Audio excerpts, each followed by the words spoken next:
Hello, and welcome to JMC Jams, episode 7 of season 2. Today we've got Tina Korani, who is one of our associate professors here in JMC. She looks after digital media design stuff and graphic designy things and advertising things and all manner of creative lots of activities that we do here in JMC. And what we're going to talk about specifically is this event that's coming up really quickly that you may remember from just before Christmas when I was talking to a colleague of ours from Australia. We talked about this creative jam that was going to happen this semester. Well, here we are, and it is about to happen. So Tina's going to tell us all about the jam and how to sign up and what it means and how cool it's going to be as well. So anyway, before we start all of that, I just want Tina to tell us a bit about who you are, Tina. Sure. Thank you so much, John. It's great to be here in JMC Jams. So let me tell you a little bit about myself. I'm a digital media associate professor here at San Jose State School of Journalism and Mass Communication. I mostly teach advertising courses and MCOM courses. So if you are interested in learning anything about Adobe, campaigns, UX, UI, or XR, augmented reality and virtual reality, I would love to tell you a little bit about the courses that I teach here in this department. I'm also very excited about our collaboration, John, the AI for Good Adobe Creative Jam. The whole idea started, I think, months ago, right? Like, was it last year? I would even say a year ago. Yeah. When we had a visit from our Australian colleagues. Yes. Yeah. Rowena and Rohan. Well, Rohan wasn't here, was he? It was Rowena. Oh, yeah. But then there were other Australian people as well. It's just right. that I think that with Rowena we kind of started chatting a bit more about what we can do for a collaboration. Yeah. You're right. And of course we met Rowena because we're both Adobe education leaders and she is also? And she isn't an Adobe education leader, but they're an Adobe campus like we are. Yes. And so that way, that's how we got into the conversation. Yeah, and then we talked about like AI and its effect in the, in design and advertising and marketing, and then this idea came up for AI for Good.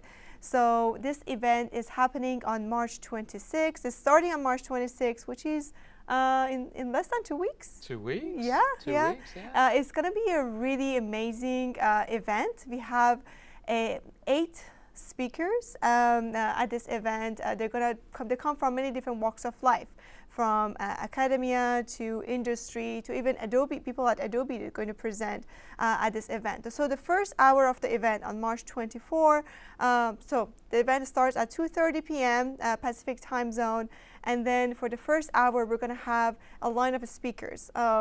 And then they're going to talk about how they're using AI in their fields, the ethics of using AI and how AI should be cited, or like how they use AI in a more transparent manner.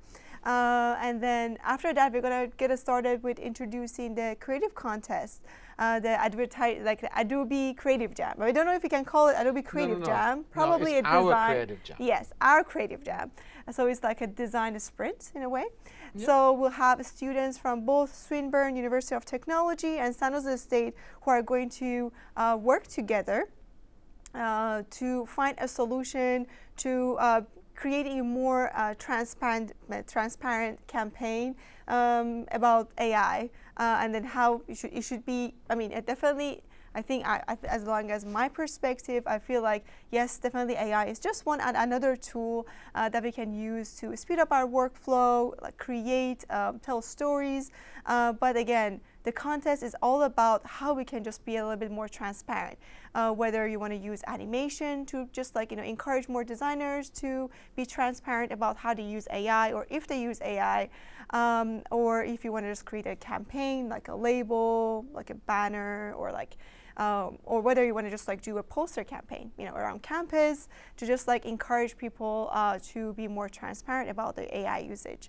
Am I missing anything? No, I think ultimately we want our students to critically engage, right, Yes. with AI practice.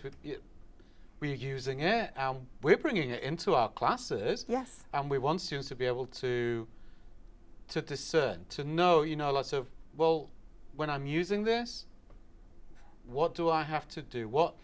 Who should I be making reference to, right? Because ultimately, nothing exists in a vacuum. So exactly. But also to be critical when they're becoming consumers of images, of video content. We work a lot with still imagery, which is just, the way it's evolved is just incredible, right? Right. And in order to do that, we need to be able to kind of know where the images are coming from. Exactly. But it's video that's really kind of just drawing my attention right now. Yeah. The quality of text to video is just astounding in a very short space of time. And we have a videographer, don't we, JB Soler, who's going to be speaking. Yeah. And he's been experimenting with this stuff. And I remember him telling me that he can't, he finds it so hard to keep up. Exactly. Like, I feel like this technology is just, again, changing our industry specifically, all industries, but our industry specifically, because it's sometimes very hard to tell whether it is an AI, generated content, or it's just like a real content. And sometimes, like, I feel like there's a fine line, like, between is it okay to use it or not to use it? I feel like that's always the question. As far as like these video generations, I feel like yes, definitely it's very hard sometimes to tell. Platforms like Luma AI, I've been exploring it for the past year. They've been creating I've been generating images and videos using multiple platforms, Runway being one. But again, it was still very easy to tell, like, this is AI generated. Their eye was looking a little bit scary in a way. But now it's just like their content is getting like, it almost mimics the real world, like captures, video captures. So that's exactly why it's important to mention if something is AI generated or if it's like a real content. So that's something that I'm trying to kind of also figure out myself if we just use an AI generated video for sometimes, purchasing a license for a stock, footage for a short video that we need is just like so expensive. But I'm not talking about the money, just the money part. But sometimes you forget to record a video from a different angle, and definitely when AI can help you with that. So definitely there's ways to use AI generated video when appropriate. But again, sometimes just like it could also mean that just copying somebody else's work, because you can now take any images and convert them to videos, and then that's the fine line, like when is it okay and when is not okay. Yeah.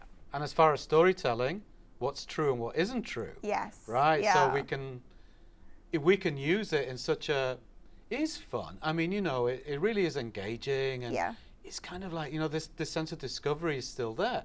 But of course, with good, there's always bad usage, right? Yes. And so it is important that our students who are going to be in the business of telling stories visually, through video, through audio, that they know what's real and what isn't. Yes. Sadly, a lot of consumers aren't, and so our job is to make them be critically aware, right? Yes. Yeah. Just being aware of it, like what's happening even in this space. I don't force my students in my classes to use AI. Yeah, in some small surveys, I ask them to specifically use AI for part of their assignment. But again, I don't force them to use it, but because each one of us might have a little bit different point of view to AI in the media field. I personally want my students to be empowered by it than just feeling like AI is like their threat. It's there to help them, definitely for like creating, storytelling, and all that. But again, it's just we should just be all transparent about using it every time we use it in a campaign or in a video, or anything pretty much. And then I feel like sometimes it's also kind of like saves us, because you never know what the AI generated.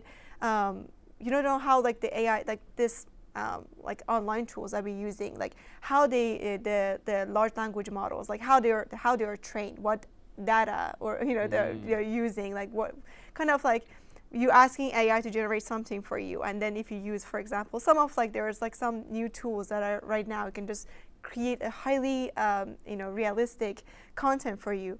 you never know how they're trained. Is it like a licensed, is it actually based on like free, stock images or like free videos that are kind of like what they're generating for you? So if you just like include that, that a little bit note about, that you use this platform to generate a video, then sometimes you can even save yourself from the trouble down the line. Because if it's a copyrighted material, then you're going to be in trouble. Yeah. There's that. There's sustainability, right? The amount of energy it takes to generate and so on. So all of these little nuances, right, or questions, I guess.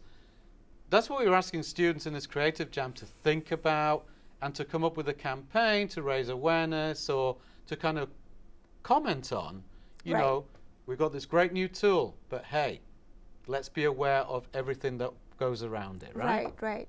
Oh yeah, and then we would just want to have a fun with it with AI. When it comes to AI, I barely know anyone that has started with like an idea in mind and I'm just going to create this. First, we want to just like test the water, see how it works and how we can tell a story with it. So it always starts with the fun and just what you generate, it could be a puppy sitting by a fireplace. It could be a lot of fun things, to learn how this AI thing is working, right? But after that, just like now I want to use it in my work, and now I want to use it in, for example, this campaign. And how should I properly, mention the use of AI, even in the description or in the video somehow. That's how we want need the help of students to maybe just like show us the possibilities of just being transparent with AI usage. Whether it could be, again, any type of campaigns or animations, or even it could be something really unexpected. So we're ready for surprises to see how students are actually using this AI, this challenge to kind of like help us find the solution for, again, being more transparent with AI. Yeah, and so students can sign up for it. It doesn't matter what discipline they're in. They can just sign up, and they'll be put into a team. Yes. With students from SJSU and also from Swinburne. We're hoping for a good sign up from Swinburne. Yeah. I know personally that we'll have at least 25 students because my 93 class is using this as an assignment. Right. So they'll be involved, and I think you've got one of your classes as well. So Yeah, for sure. I have actually two of my classes. One of them is interdisciplinary honors X class, and the other one, again, advertising 95. I'm going to also encourage them to participate in this creative contest.